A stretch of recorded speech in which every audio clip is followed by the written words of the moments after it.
Hey guys, this is Jackie, and I wanted to stop by and talk just a little bit today.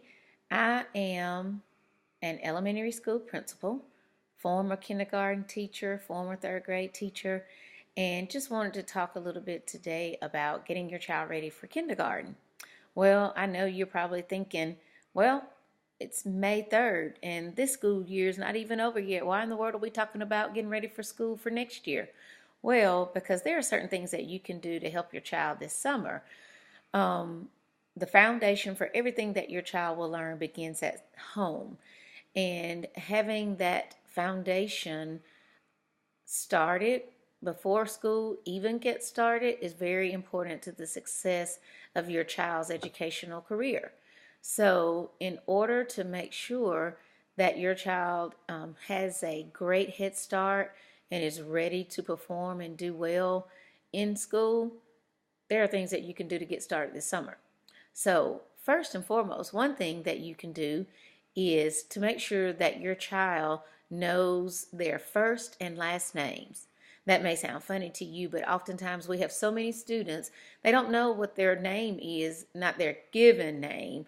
All they may know that they're called Bubba or Pookie or Lil Johnny or something like that. They don't know their first name, like Jacqueline, and last name Greenwood. These sound basic, but again, these are just things that you can do to make sure that they're aware of. So just first and foremost, make sure that they know that their name and know who they are and that they will respond and answer to their first and last name.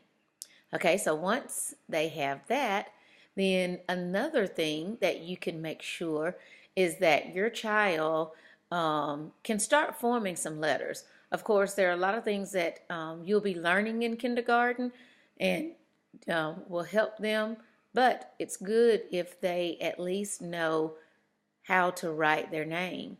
And while you're working on teaching them how to write their name, make sure that they're using upper and lowercase letters. Sometimes they have habits that are hard to break, and if you teach your child that it's okay to use all uppercase letters when writing their names, it's just going to be harder for the teacher to get them to stop using all uppercase letters. Because, of course, as we all know, uppercase letters come at the beginning of their name and not throughout their name completely. So begin practicing writing the name. And actually, what this helps your child learn is correct pencil grip. It helps those helps with fine motor skills. Those muscles in their fingers need to be strengthened and help them be able to write properly. So coloring often is very helpful, allowing them to play with Play-Doh, allowing them to practice playing with those lace-up boards, anything that's going to use the muscles in the hands, because their hands are very small, which means those muscles and everything is very small. So they'll need to have some practice strengthening those muscles so that they can hold the pencil properly and be able to write their name in color as they will need to do as they're in school. Some other things that you can do is count with your child. Focus on counting objects. Perhaps you see three three glasses of water or three glasses of whatever it is that you guys drink at dinner. Just ask, how many glasses do you see there? Let's count them together. Count 1, 2, 3. This not only teaches them how to count, but the process of counting, but by counting those objects, it also begins to help teach one-to-one correspondence, which your child will definitely need as they continue to build their number sense as school gets harder and harder. Another thing, going back to writing their name, knowing letters. One thing that you can really do with your child that would be helpful to them is to sing their ABCs. It will be very helpful for them to learn that rhyme and that rhythm of singing the ABC song. One thing I'd like to caution you about, though, is to make sure that once they get to the LMNOP, that they specifically know that that's LMNOP. A lot of times kids will think they can't tell you what letter it is that comes after K, because all they know is Elemental P, and they don't know that that's more than one letter. So practicing knowing your name, first and last name, practicing writing your name and letters, reciting the alphabets by singing the alphabet song, counting objects, and then also to begin to recognize a few numbers. Again, by no means am I trying to expect or thinking that parents are going to teach everything that they're going to learn in kindergarten. These are just some things that can help them have a good, solid foundation as they start school. The most important thing is to read to and with your child every single day.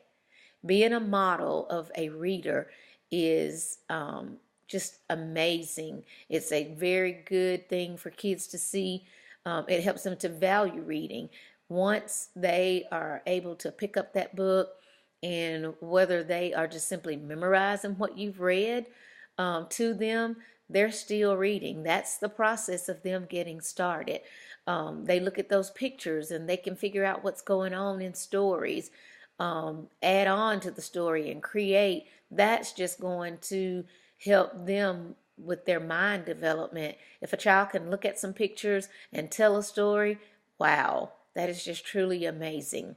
So by working with your child and helping them do these things helps them to get started on the right way. These are just a few of the things that I wanted to share with you today. Of course, there are many things that you can do, but I will continue to add and talk about some of the things that you can do to help your child be successful in school. You know, you have the whole summer at home, and it would be great. You could take day by day, week by week, but there's something that your child can work on to help them be better once schools start in the fall.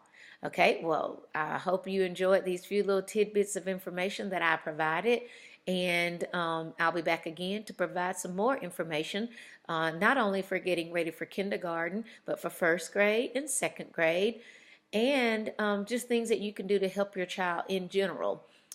Right now, I have the school that I work in is a kindergarten, first, and second grade school, but of course, I'm also very familiar with upper grades as well. But this is the focus that I've decided to take for now and wanted to share some of these things with you. Thanks.